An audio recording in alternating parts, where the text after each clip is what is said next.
guys, tapos na akong magpagupit. Ito na po ngayon ang aking buhok. Manipis-nipis na ng kaunti. Leo!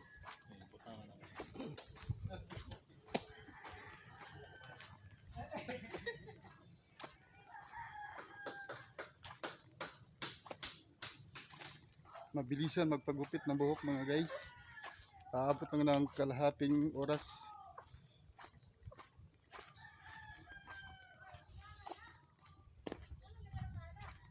Guys, andito na po ngayon.